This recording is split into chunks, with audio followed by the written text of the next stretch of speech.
on est à peu près à mi-parcours de la saison régulière. Il va rester à peu près une quarantaine de matchs. Et au-delà des performances qu'on voit, les joueurs excellent. Beaucoup de joueurs excellent. Il y a peut-être 5-10 joueurs qui sont dans la course au MVP. On va se poser d'ailleurs cette question de savoir qui est concerné dans cette course au MVP. Et est-ce que ce n'est pas la course au MVP la plus hype de l'histoire ?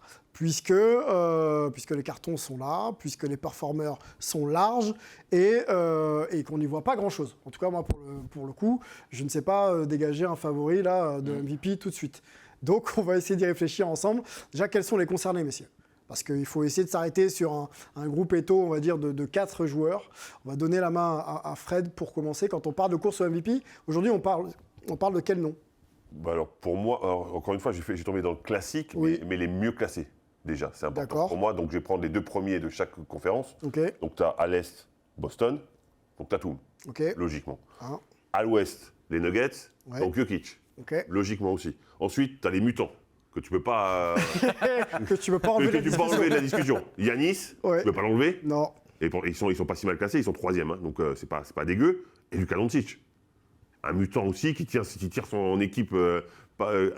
des stats incroyables, des grosses perfs, etc. Donc pour moi, ces 4-là sont les plus... Puis les Mavs sont dans le top 5. En plus, donc honnêtement, il n'y a rien qui pourrait empêcher Luka Doncic non plus. Après, il y en a certainement d'autres, mais si je devais en retenir 4, ça serait ces 4-là. D'accord. Angelo ? Alors, moi, cette liste-là me convient parfaitement. Je rajouterais un nom, voire 2, parce que c'est difficile, comme tu l'as dit, de voir clair.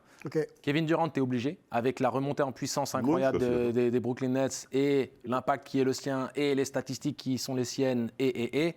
Tu parles de mutant, Durant, il est plutôt pas mal en candidat mutant. Hein. Donc, on doit le mentionner. Et petit facteur X sur Joel Embiid. Parce que statistiquement... Il fallait un Français en plus dans cette liste. On t'écoute rapidement sur la liste et après tu vas développer le pourquoi et on mettra quelques éléments. Donc ça, c'est les 6. Pour moi, ce sont les vrais candidats et les seuls. On a demandé 4, hein, mais tu dis... Oui, mais parce que... en fait, c'est ça. Ça, c'est à la grecque. C'est-à-dire que tu demandes un nombre, il t'en donne 2 de plus. C'est comme ça, c'est cadeau.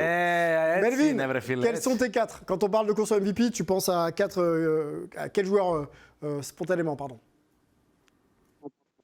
Moi, ça va être très simple. Pour moi, c'est Jokic, KD, Tatum et Yanis. Et j'ai Luka dans ce truc-là, mais vu qu'il est moins bien classé, pour moi, je ne l'ai pas dans mon top 4. Ok, on va se focaliser peut-être sur quelques noms que vous m'avez donnés. On mettra Jokic à part, parce que ce sera une question qu'on va se poser un peu plus tard dans le débat. Commençons par Kevin Durant. L'ailier blessé maintenant, mais l'ailier des Nets de Brooklyn qui revient...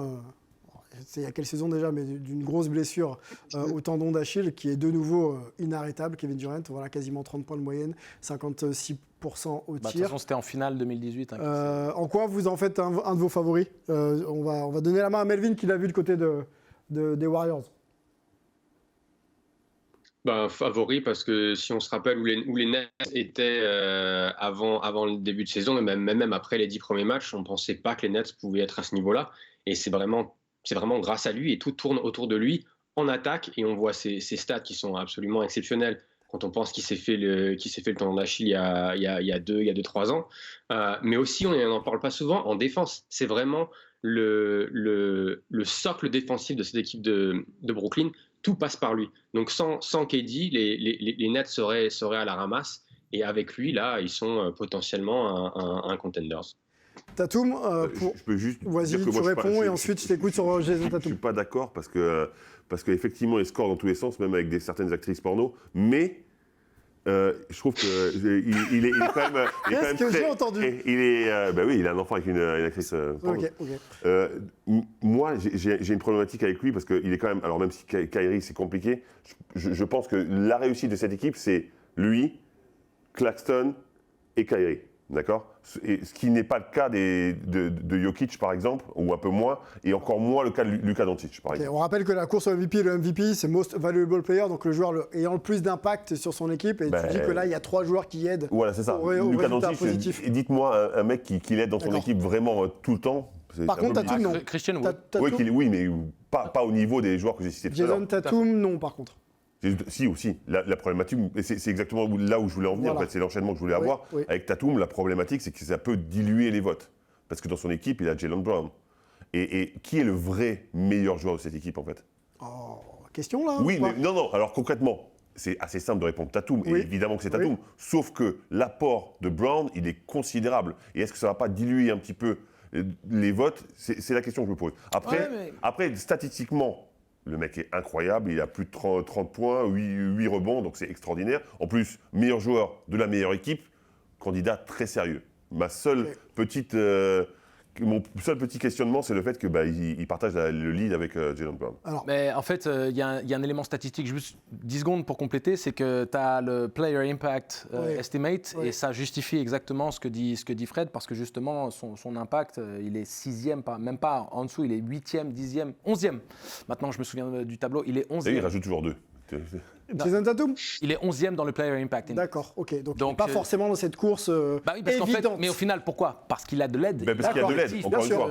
Mais encore une fois, meilleur joueur de la meilleure équipe, c'est plausible. Le nom que tu souhaiterais ressortir dans cette liste un petit peu de joueurs aussi performants. Ça m'arrangerait que tu dises Jokic quand même. Il va parler d'un Alors Jokic. Ok. Et en quoi il pourrait être, parce qu'il est le double MVP en titre, Nikola Jokic, on pourrait lui donner une 3e couronne? Déjà, c'est celui qui a la meilleure évaluation globale. Les Nuggets, contre toute attente, sont premiers, même si on s'attendait à ce qu'ils soient dans le haut du tableau, mais de là à être premier de la conférence, alors oui, c'est la Bérésina, tout le monde bat tout le monde et autres, mais il faut le faire justement, sortir du chapeau. Ouais. Et sortir sur ce chapeau, ça n'a rien à voir. C'est pour Halloween ou Non, mais si tu veux, sa production individuelle statistique est dantesque.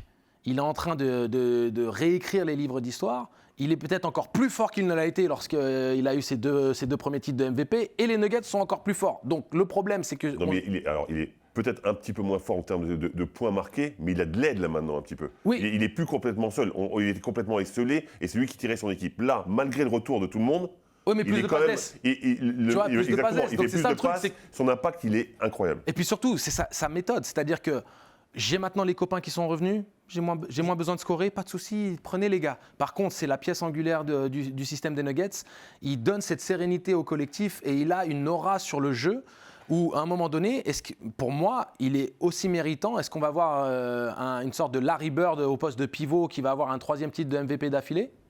Il le mérite en tout cas. Ok. 3e thème de ce débat. La course la plus hype de l'histoire ou pas? On a entendu vos noms et vos arguments. On peut aisément, Angelo, dresser une liste de 4, 5, 6. C'est ce que tu nous as dit il y a quelques minutes. Replongeons-nous un petit peu dans les livres d'histoire. On va atterrir au niveau de la saison 1961-1962. On va vous présenter 4 noms. Bill Russell, 18 points, quasiment 19 points par match et quasiment 24 rebonds et 4,5 passes. Will Chamberlain, Philadelphia Warriors à l'époque. 50 points de moyenne, messieurs, un autre temps. 26 rebonds et quasiment 2,5 passes. Oscar Robertson, monsieur triple-double. C'est plus facile avant quand même, de la NBA. Ça a l'air. Ça n'a pas l'air en tout cas. Enfin si, ça a l'air. 31 points, 12 rebonds et 11 passes. Donc monsieur triple-double sur une saison. Le premier avant Russell Westbrook, il faut le rappeler. Et Elgin Baylor, 38 points, 18 rebonds, 4,6 passes. Voilà, ça c'était la course au MVP en 1961-62. C'était le top 4 et il faut rappeler qu'il y avait à l'époque 8 équipes en NBA, qu'on ne shootait pas autant à 3 points et que les défenses étaient un peu plus... De toute façon, le 3 points n'existait pas. En plus, et que les défenses... Donc on ne shootait pas à 3 points, juste pour remplacer. Oui, mais qu'il y a une raison pour laquelle on shootait pas à 3 points. Melvin. Est-ce qu'on assiste aujourd'hui à la course la plus hype de l'histoire quand on voit les noms et les chiffres avancés qu'on n'a, nous, pas pu voir sur le terrain, bien sûr? Je ne sais pas si c'est la plus hype, mais c'est une des plus hype, assurément. Quand on voit, on en a parlé, je pense que c'est difficile. On a la moitié de la saison. Généralement, tu as déjà peut-être 2, 3, maximum 3 joueurs qui se détachent. Là, on a parlé de 5, 6, voire si on veut parler de Steph Curry, de Donovan Mitchell, de Ja Morant, qui sont peut-être un peu plus bas. Mais on a quasiment 10 joueurs qui peuvent prétendre être MVP à la fin de la saison. Donc ça, je pense que c'est du jamais vu. Après, est-ce que c'est mieux que cette saison 62 avec un Wilt à une moyenne de 50-25 facile? Je ne sais pas. Mais c'est bien. Et encore une fois, c'est très bien pour la Ligue et pour sa popularité. Un mot, Fred, sur ces 4 joueurs de 61-62. Tu les as pas vus jouer, mais quand on essaie... Comparer, c'est compliqué, mais comment on peut situer justement les joueurs actuels et leurs performances et justement le côté pléthore de la liste quand on voit les noms qu'il y avait il y a quelques années. Justement, le côté pléthorique de la liste fait que c'est la course la plus hype, ou une des plus hype. Parce qu'effectivement, tu cites ces 4 joueurs, mais j'ai l'impression qu'il y avait que ces 4 joueurs, entre guillemets, qui étaient potentiellement MVP ces années-là, avec des chiffres ahurissants, évidemment. Mais là, quand tu regardes la liste, tu te dis, mais qui va être MVP en fait? Honnêtement, c'est très difficile. Et je pense que cette année, c'est une des années où une des principales caractéristiques de vote, ça sera ton bilan collectif en fait. Ça va prendre un gros... Je pense que les équipes qui sont premières de leur conférence au moment des votes auront en leur sein le MVP, à mon avis. Bon, on va attendre. Milieu de la saison encore. Il faudra bien les départager. Ils sont tellement. Il va falloir trouver un critère. Il faudra trouver un critère. Alors, et le critère le plus objectif, c'est celui-là. Ce sera soit celui-là, soit ils sont tous dans un mouchoir de poche au niveau du bilan à 1 ou 2 matchs, et ça va être les stats individuelles. Bon, on va se poser la question. C'est soit l'un, soit l'autre, selon la proximité. Ou alors avec des drachmes que tu laisses dans l'air. Des drachmes, à l'ancienne.